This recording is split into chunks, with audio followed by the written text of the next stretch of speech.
For more than 4,000 years, a cemetery in northern Vietnam held a contradiction no historian could explain. Some of the people buried there had skulls and teeth that resembled older hunter-gatherers who had lived in Southeast Asia for thousands of years. Others looked more like farming populations from southern China. They had been placed in the same ground, surrounded by the same pottery, tools, and traces of village life. For decades, archaeologists argued over what this meant. Had farmers from China replaced the original people of Vietnam? Had local hunter-gatherers simply learned agriculture without any major migration? Or had two populations met, lived together, and created something entirely new? When scientists finally recovered DNA from the cemetery at Manbach, the result did not match either simple answer. The people were connected to ancient southern China, but a large part of their ancestry came from a deeper population that no ancient Chinese farmer could explain. That missing ancestry became the key to the Vietnamese story. The viral version of this topic says, scientists compared modern Vietnamese DNA with ancient China and found that the results did not match. That sounds like a complete separation, as if Vietnamese people appeared from an unknown source unrelated to China. The real science is more powerful. Modern Vietnamese, especially the Kin majority, share substantial ancestry with populations from southern China and the wider East Asian world. But they are not simply transplanted ancient Chinese. Their genomes were built through repeated mixtures involving indigenous Southeast Asian hunter-gatherers, Neolithic farmers moving south from China, later East Asian migrations, Austroasiatic-speaking communities, Tai Kadai and Hòabìnhian groups, Austronesian contacts, South Asian trade networks, and historical expansions inside Vietnam itself. The DNA does not show one mismatch. It shows that the comparison was too simple. To understand why, we have to return to Southeast Asia before farms, states, bronze drums, or the border between Vietnam and China. More than 40,000 years ago, modern humans were already moving through the region. During the Ice Age, sea levels were lower, coastlines extended farther outward, and the environments of mainland Southeast Asia looked different from today. Groups hunted animals, gathered plants, used caves and rock shelters, and moved through forests and river valleys. Archaeologists use the term Hòabìnhian for a broad stone tool tradition found across mainland Southeast Asia. The name comes from Hoa Binh province in Vietnam, but Hòabìnhian sites extend into Laos, Thailand, Malaysia, Cambodia, and southern China. The tradition lasted for thousands of years and was not one single tribe. It represents related ways of living among hunter-gatherer communities spread across a vast and changing region. For a long time, scientists had almost no DNA from these people. Tropical heat and humidity destroy genetic material quickly. Bones that would preserve complete genomes in Siberia or northern Europe can lose almost everything in Southeast Asia. Then researchers recovered usable DNA from Hòabìnhian-associated individuals in Laos and Malaysia.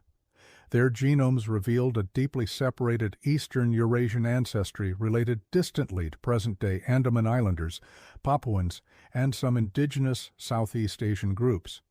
This did not mean the first Vietnamese were Andamanese or Papuan. It meant that early hunter-gatherers across southern Eurasia shared ancient branches that later became rare as new populations expanded. The Hòabìnhian-related ancestry represented one of the oldest surviving layers in mainland Southeast Asia. Then, farming arrived. Around 4,000 to 5,000 years ago, populations with ancestry related to Neolithic farmers from southern China moved into mainland Southeast Asia.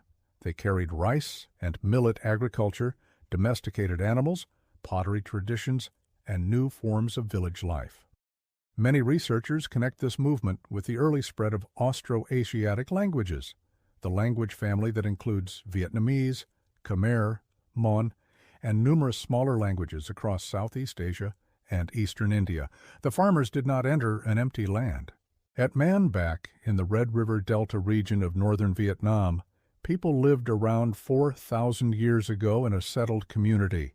They cultivated food, raised animals, made pottery, and buried their dead in an organized cemetery.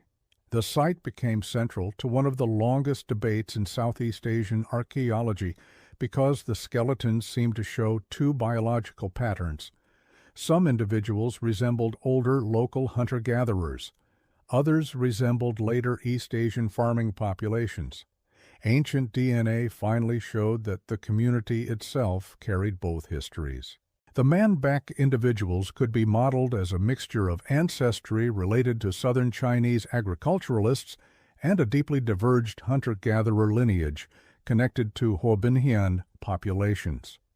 They were not pure migrants from China, and they were not unchanged descendants of the local foragers. They represented a population created after incoming farmers met people whose ancestors had already lived in Southeast Asia for thousands of years. This was the first major reveal. The founding layer of Neolithic Vietnam was already mixed. The exact process remains uncertain. Farmers may have arrived in several groups over generations. Local hunter-gatherers may have entered farming settlements through marriage, alliance, adoption, or changing subsistence. Some communities may have resisted farming longer than others. Archaeology cannot recover every conversation, conflict, or family decision that produced the DNA pattern. But the genetic evidence rules out a simple total replacement. It also rules out a completely independent local invention of farming with no movement from the north. The East Asian-related ancestry in Manbach was substantial and connected to farming populations from southern China. People moved along with crops and technology. The Vietnamese origin story therefore began with contact. But Manbach was not the final Vietnamese population.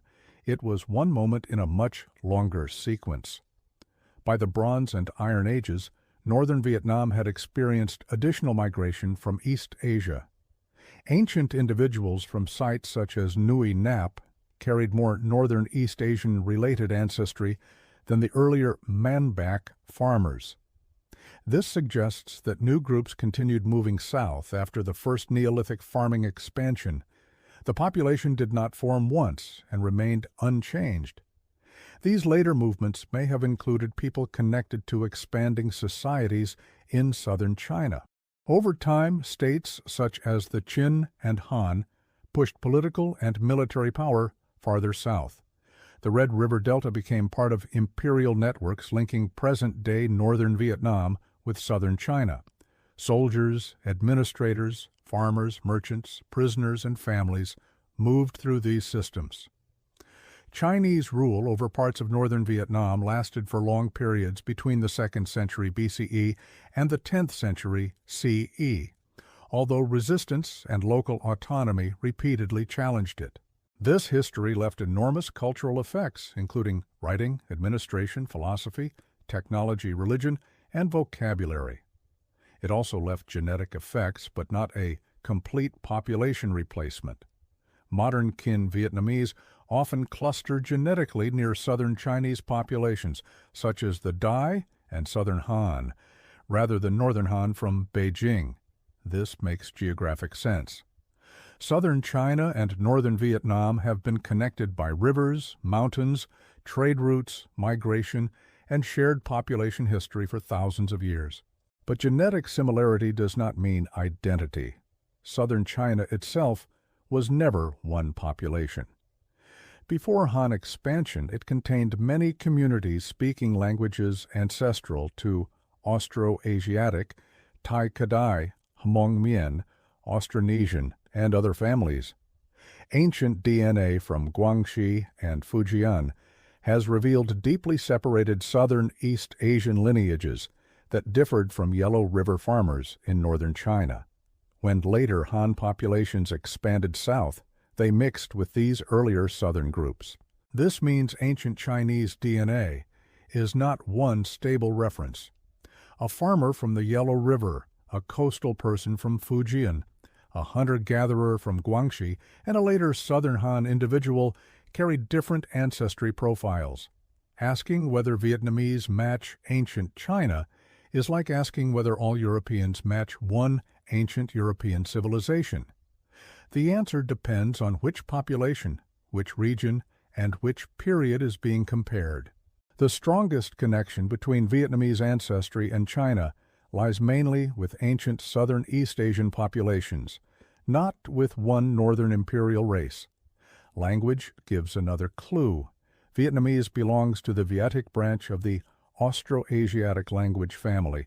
Its closest relatives are found among communities in Vietnam and Laos, not among Chinese languages. Vietnamese later absorbed large amounts of vocabulary from Chinese during centuries of political and cultural contact, but its grammatical and deeper linguistic roots remained Austroasiatic. This creates a pattern that DNA helps explain. A population can receive substantial ancestry and cultural influence from northern or southern China while preserving a language descended from earlier Southeast Asian farming communities. Genes, language, and political identity do not always move together. The story becomes even more complicated when Vietnam's 54 officially recognized ethnic groups are included. The Kin form the large majority, but they do not represent the entire genetic history of the country. Vietnam contains speakers of Austroasiatic, Thai Kadai, Hmong-Mien, Sino-Tibetan, and Austronesian languages. Genome-wide research across 22 Vietnamese groups found multiple sources of genetic diversity that often followed language family history. Hmong-Mien speaking communities in northern Vietnam show strong connections to related populations in southern China. Thai Kadai groups share ancestry with populations stretching across southern China, Laos, and Thailand. Sino-Tibetan speaking groups carry their own northern and highland connections. Austronesian-speaking Cham populations reflect both local mainland ancestry and ancestry linked to maritime Southeast Asia, with additional historical contacts from South Asia. The country is not one genetic block. It is a meeting zone.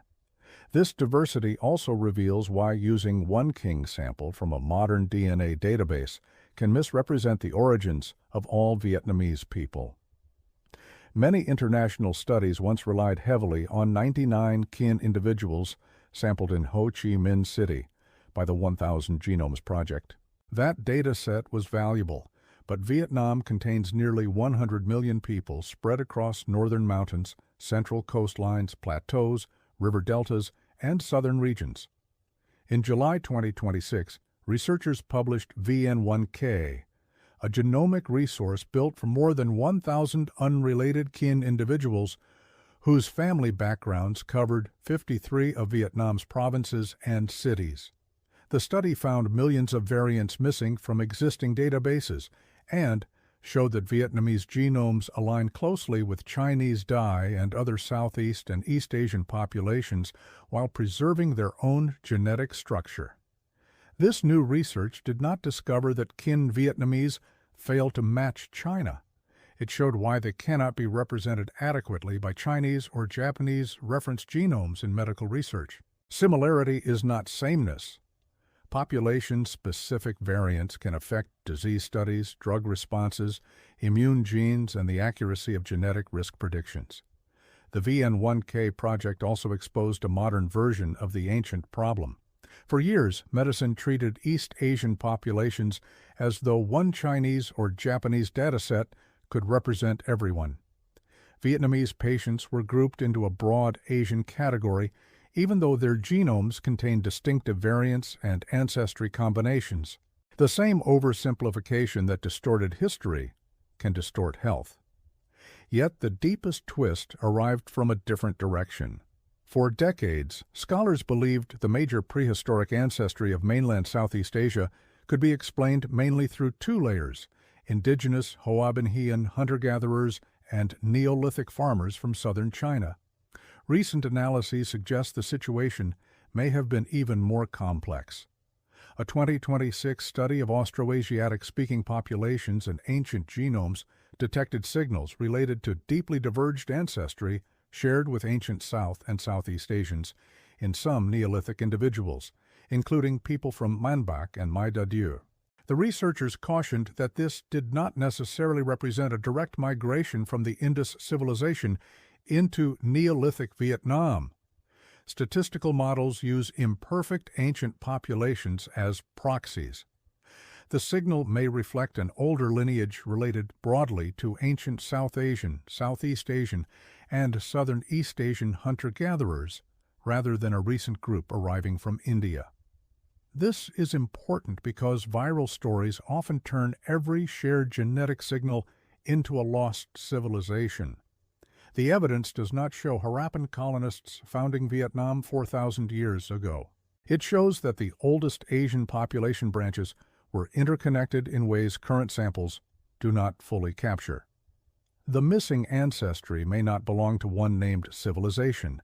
It may belong to populations that vanished before civilizations existed. This uncertainty makes the Manbach Cemetery even more powerful. Those people were living at a turning point when ancient hunter-gatherer lineages, incoming farmers, and possibly other deeply related Asian ancestries were combining.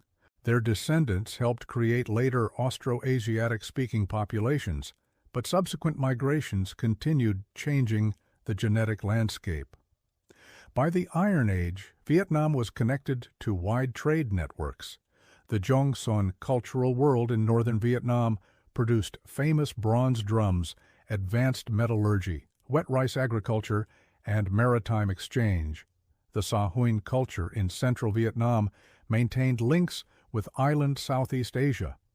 The Mekong Delta connected mainland communities with traders from India and beyond. South Asian influence brought Hinduism, Buddhism, writing systems, artistic ideas, and commercial networks into parts of Southeast Asia. Genetic research has identified South Asian ancestry in several mainland populations, especially groups associated with historical trade and state formation. In Vietnam, this signal is particularly relevant to Cham and some southern communities, though its proportions and timing vary. Again, cultural influence did not require full population replacement. A small number of merchants, religious specialists, or elite migrants could leave major cultural effects. In other places, larger communities settled and intermarried. DNA records biological movement, while temples and inscriptions record cultural movement. The two can overlap without being identical.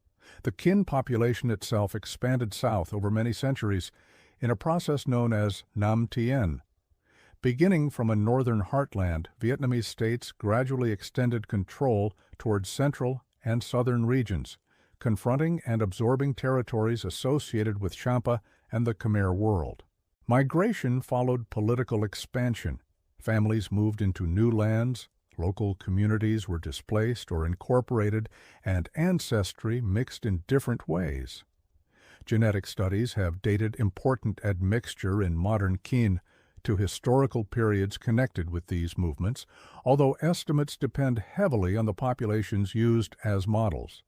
Some analyses suggest a mixture between ancestry resembling southern Chinese and mainland Southeast Asian sources within roughly the last 1,000 years. This does not mean Vietnamese ancestry began only during Nam Tien. It means a much older population received additional layers during the historical expansion of the kin.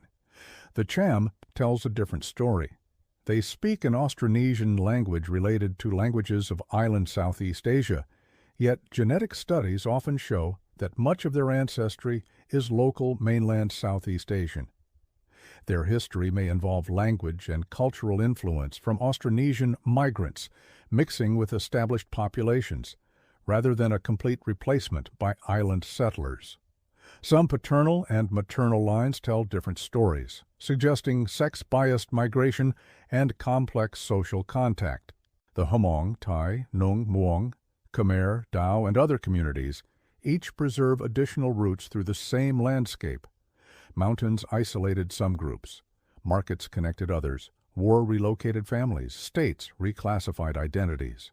Language shifts sometimes occurred without major genetic change, while migration sometimes changed ancestry without replacing local culture.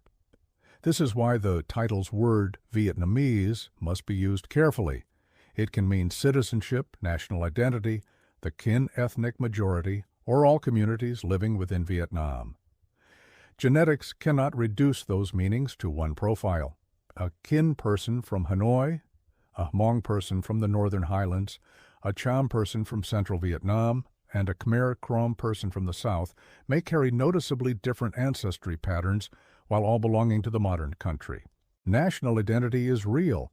It is simply not one ancient genome. The comparison with ancient China becomes clearest when we look at what actually matches. Modern kin share strong ancestry with southern East Asian populations and later southern Chinese groups.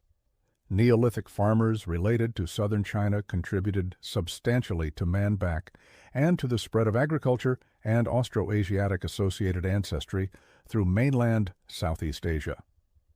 Later migrations from China added more East Asian ancestry, especially in the north. What does not match is the idea of direct descent from one ancient Chinese civilization. Vietnamese ancestry also contains deep indigenous Southeast Asian roots that it may belong to populations that vanished before civilizations existed. This uncertainty makes the Manbach cemetery even more powerful. Those people were living at a turning point when ancient hunter-gatherer lineages, incoming farmers, and possibly other deeply related Asian ancestries were combining.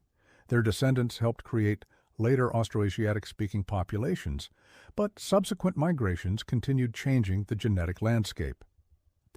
By the Iron Age, Vietnam was connected to wide trade networks. The Dong Son cultural world in northern Vietnam produced famous bronze drums, advanced metallurgy, wet rice agriculture, and maritime exchange. The Sa Huỳnh culture in central Vietnam maintained links with island Southeast Asia. The Mekong Delta connected mainland communities with traders from India and beyond. South Asian influence brought Hinduism, Buddhism, writing systems, artistic ideas, and commercial networks into parts of Southeast Asia. Genetic research has identified South Asian ancestry in several mainland populations, especially groups associated with historical trade and state formation. In Vietnam, this signal is particularly relevant to Cham and some southern communities, though its proportions and timing vary. Again, cultural influence did not require full population replacement. A small number of merchants, religious specialists, or elite migrants could leave major cultural effects. In other places, larger communities settled and intermarried. DNA records biological movement, while temples and inscriptions record cultural movement. The two can overlap without being identical. The kin population itself expanded south over many centuries in a process known as Nam Tien. Beginning from a northern heartland, Vietnamese states gradually extended control towards central and southern regions, confronting and absorbing territories associated with Champa and the Khmer world. Migration followed political expansion. Families moved into new lands, local communities were displaced or incorporated, and ancestry mixed in different ways. Genetic studies have dated important admixture in modern kin to historical periods connected with these movements, although estimates depend heavily on the populations used as models.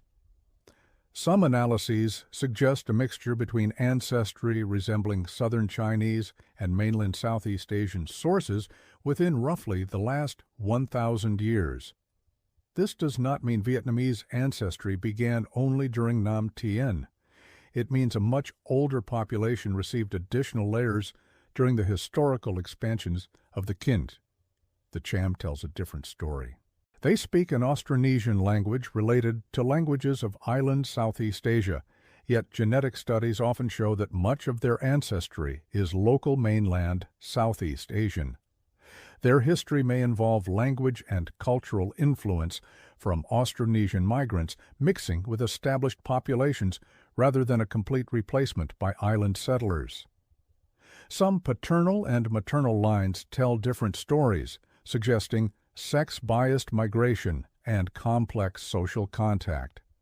The Hmong, Thai, Nung, Muong, Khmer, Dao, and other communities each preserve additional roots through the same landscape. Mountains isolated some groups, markets connected others, war relocated families, states reclassified identities. Language shifts sometimes occurred without major genetic change, while migration sometimes changed ancestry without replacing local culture. This is why the title's word Vietnamese must be used carefully. It can mean citizenship, national identity, the kin ethnic majority, or all communities living within Vietnam. Genetics cannot reduce those meanings to one profile. A kin person from Hanoi, a Hmong person from the Northern Highlands, a Cham person from central Vietnam, and a Khmer Krom person from the south may carry noticeably different ancestry patterns while all belonging to the modern country. National identity is real. It is simply not one ancient genome. The comparison with ancient China becomes clearest when we look at what actually matches. Modern kin share strong ancestry with southern East Asian populations and, later, southern Chinese groups. Neolithic farmers related to southern China contributed substantially to Manbach and to the spread of agriculture and Austroasiatic associated ancestry through mainland Southeast Asia. Later migrations from China added more East Asian ancestry, especially in the north. What does not match is the idea of direct descent from one ancient Chinese civilization. Vietnamese ancestry also contains deep indigenous Southeast Asian roots that predate farming migrations from China. It reflects local survival, not only arrival. It includes historical mixtures with neighboring Southeast Asian populations and, in some communities, South Asian and Austronesian-related ancestry. Even the Chinese-related part came through several different populations and periods. The result is not separation from China. It is incomplete overlap. That difference matters because history has often turned genetic similarity into a political claim. If Vietnamese share ancestry with southern Chinese populations, some people treat that as proof that Vietnam is only an extension of China. If deep local ancestry is emphasized, others may claim Vietnamese are completely unrelated to Chinese populations. Both positions force modern borders and political identities onto prehistoric populations. People moved across the region long before either country existed. The Red River did not stop at a national checkpoint. Mountains and coastlines connected communities as often as they separated them. Southern China and northern Vietnam formed part of a broad zone where populations, crops, languages, and technologies moved repeatedly in both directions. Vietnamese history is distinct not because no ancestry came from China, but because every incoming layer was transformed inside Southeast Asia. Farmers met hunter-gatherers. Austroasiatic languages survived later political rule. Chinese institutions entered a population with deeper local roots. Kin migrants moved south and encountered Cham and Khmer worlds. Modern Vietnam emerged from all of those interactions, not from a single genetic beginning. The people buried at Manbach never called themselves Vietnamese. They did not know China or Vietnam as modern nations. Some of their ancestors had come from populations north of the Red River. Others came from hunter-gatherers whose families had lived in Southeast Asia for thousands of years. Their children inherited both. That mixture was not a failure to match. It was the beginning of the match that mattered. When scientists compared their genomes, they discovered that the ancestors of modern Vietnamese were not waiting in one ancient Chinese cemetery. They were spread across forests, river valleys, coastal villages, farming settlements, and migration routes extending through southern China and mainland Southeast Asia. The Chinese connection was real. The replacement story was not. The indigenous connection was real. The isolation story was not. For more than 4,000 years, Manbach preserved the moment when two major histories met. Later migrations added more layers, but the pattern never changed. New people arrived, local people survived, languages shifted, states rose, families mixed. DNA finally revealed why Vietnamese ancestry does not fit one ancient Chinese model, because Vietnam was never created by one population crossing one border. It was created where worlds met. There is one final reason this discovery matters. Genetic similarity is often turned into political ownership. If kin Vietnamese share ancestry with populations from southern China, some people assume Vietnam must be only a later branch of China. If researchers emphasize deep Hòabìnhian ancestry, others claim Vietnamese people formed in total isolation from their northern neighbors. Both arguments misuse the genome. Prehistoric ancestry does not recognize modern borders, and biological connection does not erase later cultural independence. The Red River Delta became a place where incoming farmers entered an older Southeast Asian world. Their descendants developed communities that later experienced Chinese rule, resistance, independence, southern expansion, maritime contact, and interaction with dozens of ethnic groups. Shared ancestry explains part of that history. It does not decide who owned the land, which language people chose, or how a nation understood itself. Deep local ancestry must not become another purity myth. Hòabìnhian-related people were not a frozen population that survived unchanged until the present. Their ancestry entered later farming communities through mixture. Southern Chinese farmers were also products of older population divisions and contacts. Every lineage in the story had already changed before it reached Manbach. The cemetery therefore records something more intimate than migration arrows. People descended from different ancestral populations were living and dying inside one community. Their children inherited both histories without separating them into competing national stories. Mixture happened through families long before historians could argue over what it meant. Modern Vietnamese diversity continues that pattern. Kin genomes preserve strong Southern East Asian ancestry and deeper mainland Southeast Asian ancestry. Hòabìnhian, Thai Kadai, Sino-Tibetan, Austronesian, Khmer, and other communities preserve additional combinations. Some groups remained relatively isolated. Others absorbed repeated migrations. No single percentage can describe them all. That is what the comparison with ancient China truly revealed. Vietnamese genomes did not fail to match because they came from an unknown civilization.